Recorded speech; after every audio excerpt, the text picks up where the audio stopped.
I think we found another. We found another. Get ready. Get ready. Get ready.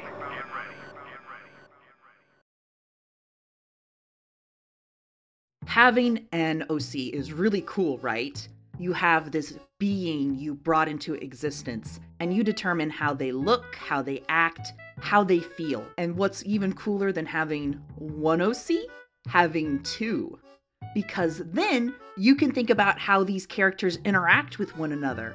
Are they friends, rivals, mortal enemies, lovers maybe? That's all up for you to decide. And things get even more complex the more characters you add. But I have two original characters myself, and you've seen the title of this video. They don't have the most healthy dynamic. And today I just want to talk about them because that is what was voted on in my community tab. So yeah, we're doing that now. I'm really excited. This video is kinda a remake of a video I made a while back. The thing is though, that video sucked and was terrible. Please don't watch it. I'd also like to make the disclaimer that I am not a professional writer or mental health knower. This video isn't a how to write a toxic relationship. This is just me talking about two of my OCs who happen to have such a dynamic and sharing that information with you all here on the internet. Though I did do some research on, toxic relationships while I made these characters, a while back, and revisiting said information in the process of making this video. And some of what I am talking about is based off my own personal experiences with this kind of thing, though I don't want to get into details of that for obvious reasons. So yeah, this is Shinju, and this is Damien. They are two of my OCs, and they are not good for each other at all. Let's talk about it. When people told themselves their past with stories, Before jumping into things, I want to give some context for the story and world they live in, as I think it provides some context to their characters. So first of all, these two are part of the story I have that's been in my brain for years now, called Thunder Puppet. Yes, that is a very stupid title, but it's the only one I've come up with, and it's kinda stuck at this point. The basic setup for this story is that in 2 days' time, the small country of East of Sun, West of Moon is going to have a big celebration with a surprise announcement from the king, Heinrich von Blue. Over the 2 days in build up to this event, a lot of things happen involving a lot of characters, and there's a crazy event on the 3rd day that ties so many of these things together. But the thing about Thunder Puppet is that it is heavily based on fairy tales and myths and legends. So yeah, Thunder Puppet, it's just a story with all these fairy tale elements smashed in a blender with a 1920s paint job on top of it. It's a story about selfishness versus selflessness, about love and promises, and the roles people make themselves play. It's a mess, but it's my mess, and I love it. Shinju von Blue is the crown princess of East of Sun, West of Moon, and Damien Storm is her right-hand man secretary guy. Now, who they are more so as individuals, let's get into that. He's gold, she wants it. Silver, she snatches it. Where do I even begin with Shinju von Blue? She's a party girl who feels alone at her own parties. One moment she feels like she's on top of the world. Next she feels like she's at the bottom. She is next in line to rule over a small country, but doesn't seem to register how much of a responsibility that is. She throws her money around. She's got plenty, she is royalty. And some of the stuff goes to good things, like funding charities, and other times, not so much. Like, how many designer dresses do you really need, She can be so out of touch with the average person, but she tries to relate. She's 28 years old, but she can be so immature. To me, she's someone who wants to be a good person, but doesn't really know how. I actually first came up with her character in late 2021. It was around this time, if I remember correctly, I was revisiting the base story idea of Thunder Puppet and trying to make it something I actually liked, because there was a few years there where I had taken these characters and this story in a direction that I thought would be interesting to other people and not to me. And I wanted to fix that. I just watched the Giant Robo OVAs for the first time, and that totally blew my mind and was a huge influence to my ideas for the story at the time. So taking my long love of fairy tales and then, that Giant Robo inspiration, I came up with the idea of a villain organization made up of evil fairy tale characters. One of them being not Shinju, but this woman based off of the fairy tale of Rumpelstiltskin. She had this Cruella de Vil vibe to her, even though she's not a fairy tale character, whatever. I don't remember how exactly it happened, but I got rid of the villain group idea and changed it to the antagonist being a royal family based off of the fairy tale Bluebeard. The Von Blues, a family cursed to have every relationship, romantic, platonic, family relationships, just be terrible in some way or another, or to end terribly, with there now only being 2 remaining members of the family, Heinrich von Blue and his daughter, Shinju, who wasn't named Shinju at this point. I just kept calling her Von. I don't know, my memory isn't good if that wasn't obvious enough already. Her earliest design, her outfit was definitely a lot more 1930s inspired, but aside from that, she has relatively stayed the same. Her hair is blue because she is a Von Blue, and I know bobs were more the in vogue style in the 1920s, but longer hairstyles were still a thing then. Also the exaggerated curls she does have. That hairstyle is often referred to as princess curls, so I found that rather fitting. Also, her glasses. I just gave her glasses just so I could draw her doing the anime glasses glare thing. You know the one. Aside from the connection to Bluebeard, she also has another fairy tale inspiration. So, there are certain tropes within fairy tales, certain elements that you see across multiple different stories. One of these tropes or archetypes, whatever you want to call them, is referred to as the search for the lost husband.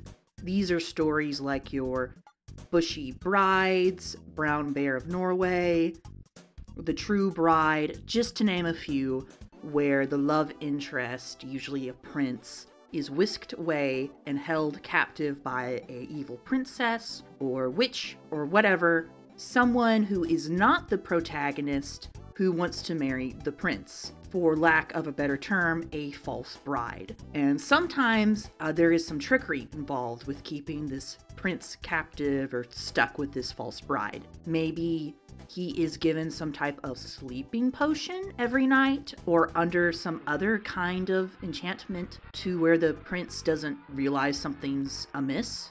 And Shinju plays the role of this false bride, though her relationship with Damien, who acts as the prince in this scenario, their relationship is far more complicated than just wanting to marry him.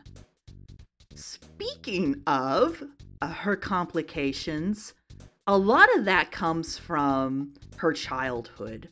While she is very privileged growing up as literal royalty, it wasn't all sunshines and rainbows for her. Her father was and still is a very emotionally neglectful, as well as having incredibly high standards for her. Her parents got divorced when she was very young. She doesn't really know her mother. And her father has heavily implied throughout her whole entire life that it was Shinju's fault that her mother left. I mean, they are Von Blues after all, they are cursed. Spoiler plot twist for my own story, it is later revealed that no, the Von Blue family curse isn't a real thing. It was a family superstition that was taken way too seriously and became a kind of self-fulfilling prophecy. Heinrich found this out when he was younger, but still decided to keep up that family trauma because he had to live with it, so Shinju doesn't get to be exempt. And even though it's not real, the very idea of this Von Blue family curse, it set up a wall between members of the family and like other people, despite the power that they have. This curse, you know, it still keeps a majority of people away at a distance.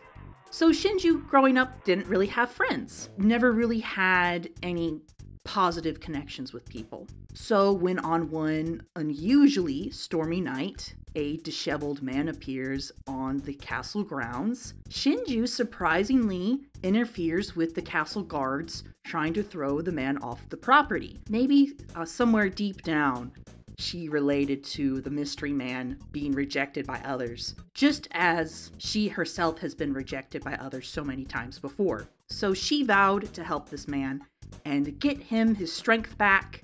And what was a bigger surprise is that her father, the king, let her do this. Which brings us to... She met a handsome prince and brought him back to her castle. He's under her spell. Ah, yeah, Damien Storm. You might have heard of this guy if you've been around my channel before, but Damien, he's one of those OCs that I hold very near and dear to my heart. I think if I recall his character, I made him like sometime 2017.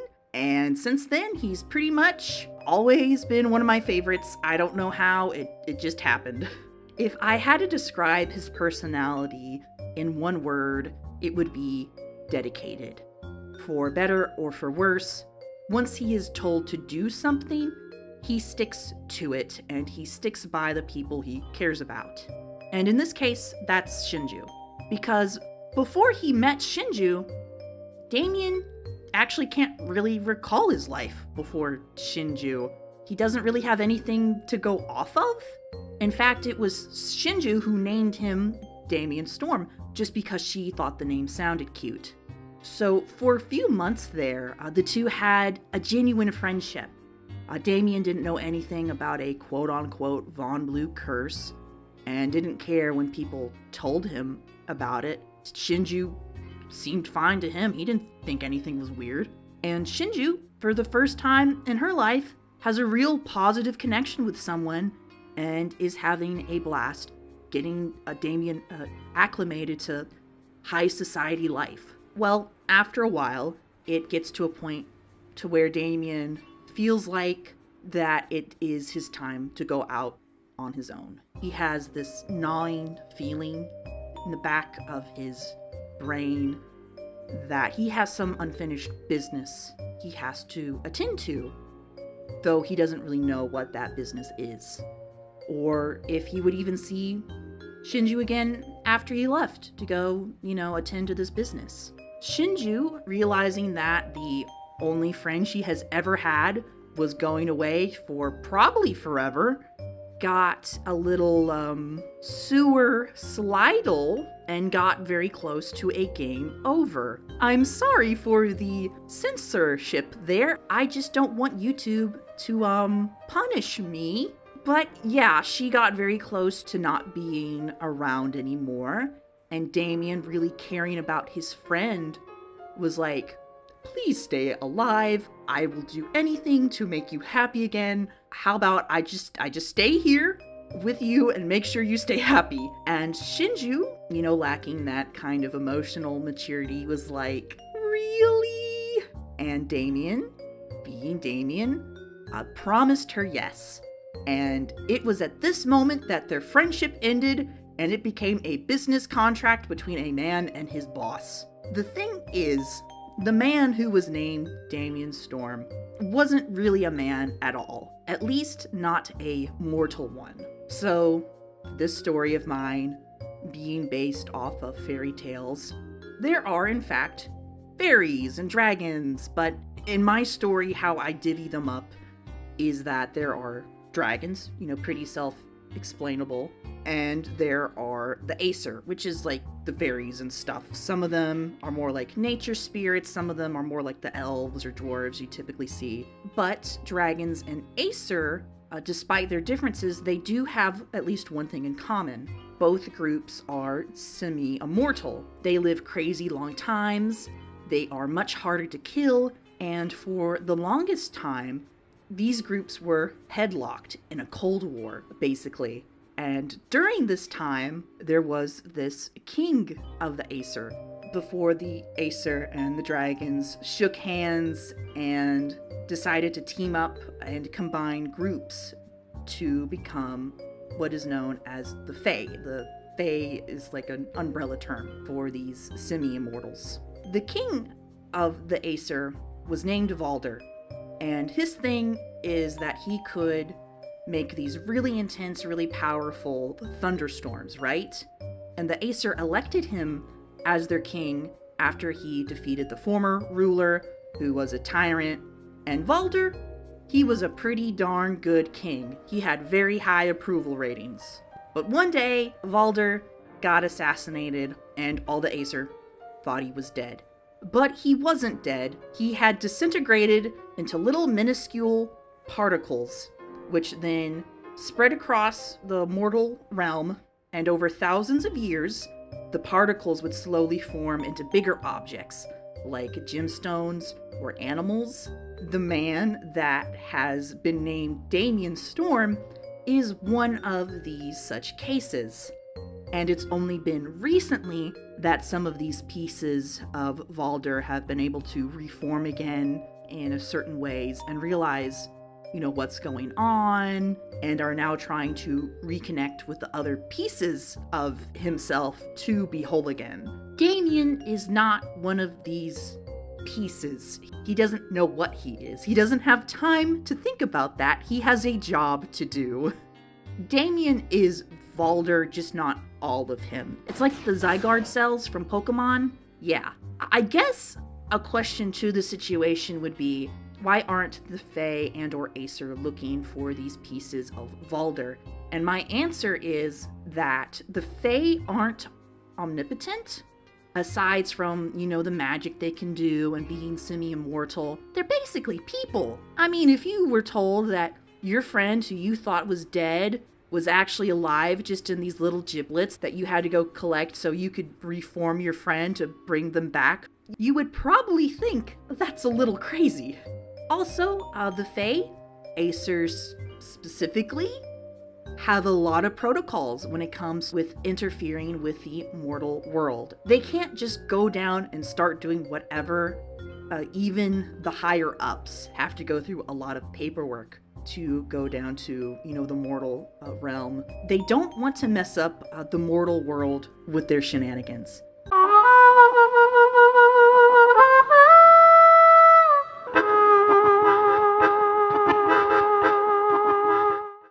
As for his design, I wanted him to look like he could be evil. The grays and purples, the greens, they're evil colors, or at least in a fairy tale context. You look at a lot of the Disney villains, and not all of them, but a few of them use similar colors. The suit that he wears probably doesn't fit exactly to the suits of the 1920s, but that's been his look for years now. And you know what they say, if it ain't broke, don't fix it.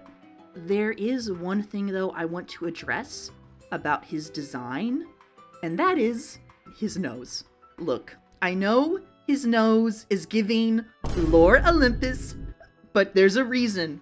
There's a reason why it looks like that. I can explain. One, his true self as Valder. Valder has a very pointy snout. I thought that by giving his human form a pointy nose, it was a cool way to tie these two designs together in a subtle way, aside from the hair. Two, it is goofy, but the goofiness adds a charm. It adds a uniqueness. It's kind of like how in Pokemon, how some cool Pokemon will have one trait that makes them look really stupid, such as Glade and its hips. Damien's nose is kind of the same logic.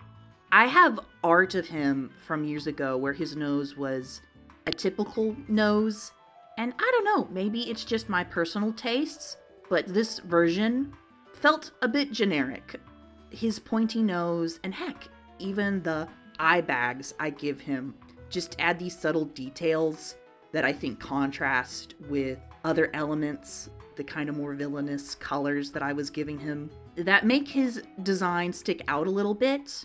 And it's these contrasting traits, possibly intimidating, possibly maybe a little bit cool and stupid and goofy, that brings me to my final point. That these two contrasting elements allude to his true nature of a very awkward, goofy man, much like how Shinju has a curse, in quotations. Damien also has a curse.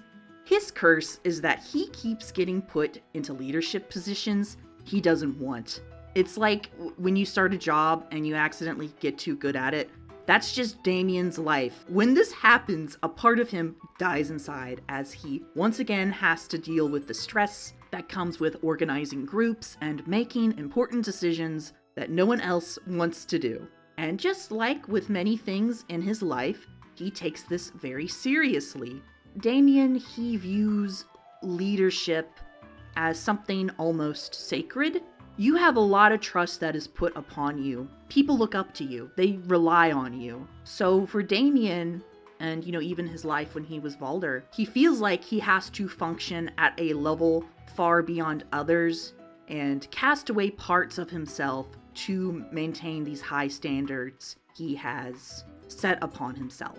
Honestly, if he could just sit around and be a guy, he would be so good at just being a guy.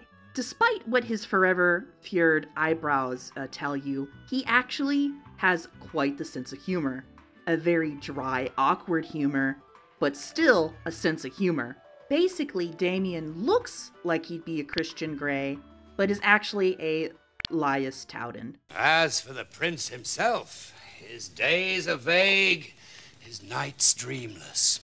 So, right off the bat, we know that there is a power imbalance between these two. Even though Damien is technically thousands of years old, I want to go ahead and get this out of the way. His brain, maturity, he's at the level of a 29, 30-year-old. And Shinju, as I have previously stated, is about 28 and was close to 26, 27 when she first met Damien. So the age between these two doesn't play a part in that imbalance. The imbalance of power really comes from the economic status between these two. The man that would be named Damien came from nothing, pretty much, as far as he knows. Shinju is providing him food, a place to live, is basically his employer, though I don't think she is even paying him. Her dad runs the country, so whether or not Shinju uses it correctly, she has a lot of political power, a lot of political connections.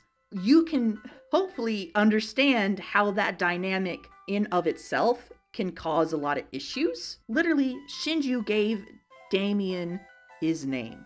Damien would not be Damien if not for Shinju. Also, take in account that both of these parties aren't the most mentally well. Shinju is Shinju. She has a lot of issues. She's never had a healthy relationship with anyone. She now has this guy who feels indebted to her and wants to pay back all the nice things she has done for him.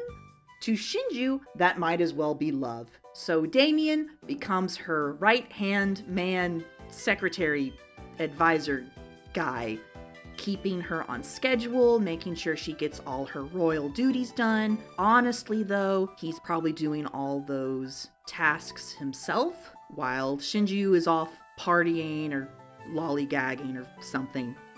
But Damien is not only doing physical labor for Shinju, he's also doing emotional labor for her. Whenever she is sad, he is always the one there to comfort her and raise her back up. Shinju, sadly, rarely, if ever, supports Damien in the same way. She kind of did when they first met, and she was helping him get his strength, back. But after pledging himself to her, Shinju just kind of lets it get to her head, if that makes sense. I don't think she is treating Damien the way she is treating him out of malice. It's just out of lack of maturity and desperation. Shinju, as I've said before, despite being very much an adult, she's very emotionally stunted. She has abandonment issues, along with a lot of other mental hangups. So to her, Damien promised to stay with her and be by her side, make her happy. And she's happy. So he has to be happy, and he can't leave her because that would make her miserable. And for Damien, the idea of don't make Shinju sad is something that hangs over his head a lot. And it is important to be considerate of other people, of their feelings. But if it gets to a point where you are analyzing every little word, every little action you make on, oh, okay, can I do this or not? Will it upset this other person if I do this minuscule thing? That's not healthy. That is not at all healthy. If there is a particular time where Shinju does try to be supportive of Damien, it's very a surface level, like, oh, chin up, it's not that bad. Because once again, just that lack of emotional maturity. Shinju feels a lot of guilt about her relationship with Damien. She understands that they used to have like a good friendship, but she kind of ruined it. But she also doesn't want to accept that. So in an attempt to silence the guilt she has, she does something even worse. In fact, let me tell you what is probably one of the most messed up things about these two and their relationship, and that is Shinju is drugging Damien. Just as it is in many fairy tales of the search for the lost husband variety, the false bride, in this case, Shinju, is giving Damien a sleeping potion in the form of a tea with some added sleepy time herbs in it every night before he goes to bed. And this potion, not only does it completely, knock him out into just a very deep sleep every night, it also keeps him in a daze during the daytime hours, just focused on work and what he needs to do. Little room for emotion or personal opinion.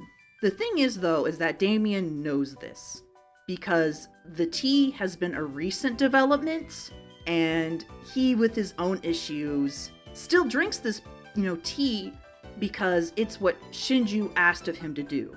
And he made a promise to her to make her happy, and the fact that she is asking this of him is a sign that he wasn't doing his job good enough, and it's his duty to be better at making sure Shinju is happy. I also think it would be incredibly interesting if Shinju had some hunch or suspicion that Damien isn't quite human, which, he isn't, but the people in the story don't know that. Maybe his shadow was off one too many times. Maybe he had a tiny little paper cut that revealed his blood wasn't red in color.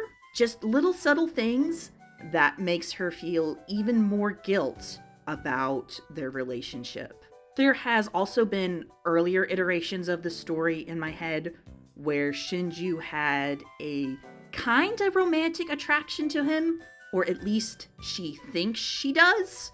Not at all helped by the fact that her father keeps pressuring her to get married and have kids. It's your duty to carry on the Von Blue family legacy, blah blah blah, that malarkey. I'm not sure if I will keep this aspect or not, but it does add another layer to their dynamic, especially since I think Damien sees Shinju as this poor wet puppy, all alone in a cardboard box. Just a lot of pity and wanting to help her. That being said, there's this one Tumblr post that is like, Being a bisexual man flirting with a woman is so embarrassing. Are we queening out or do you want me? That is so Damien to me. God, these two are so messed up.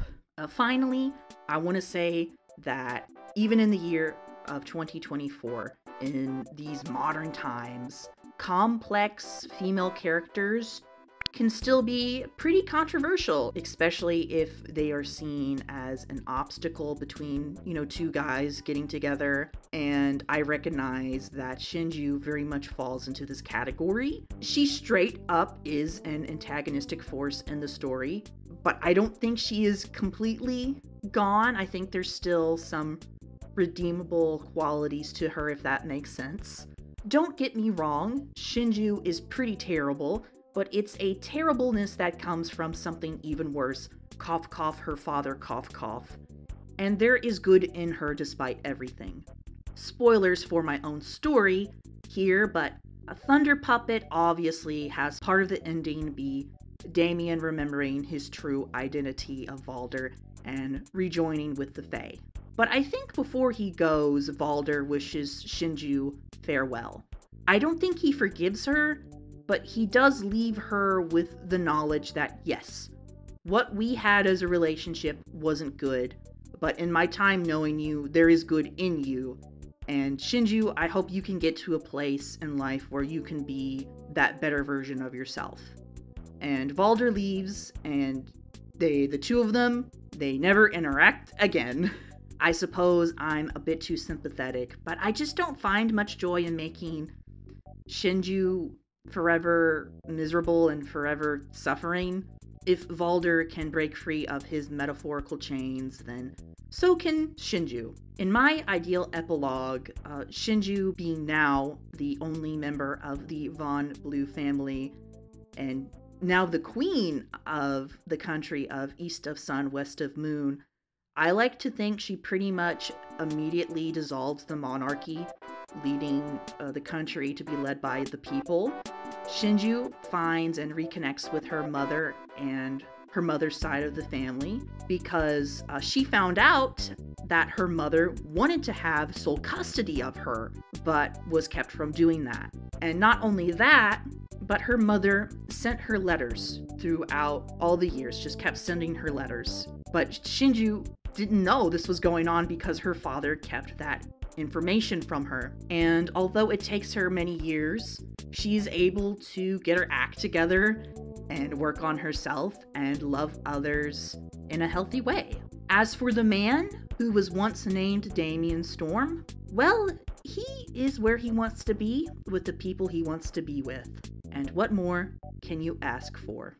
Woo! I hope that wasn't too much for you all. I got pretty heavy there with some of the stuff, I think. But life often gets pretty heavy, but things can also be pretty good. So that's why I want for both Shinju and Damien to have their stories end with happiness, just not with each other. They both have issues, and those issues were just dragging the both of them down. Hopefully you enjoyed the video. Like, comment, subscribe if you want. And until next time, this is Gatsby from Gatskin, signing off.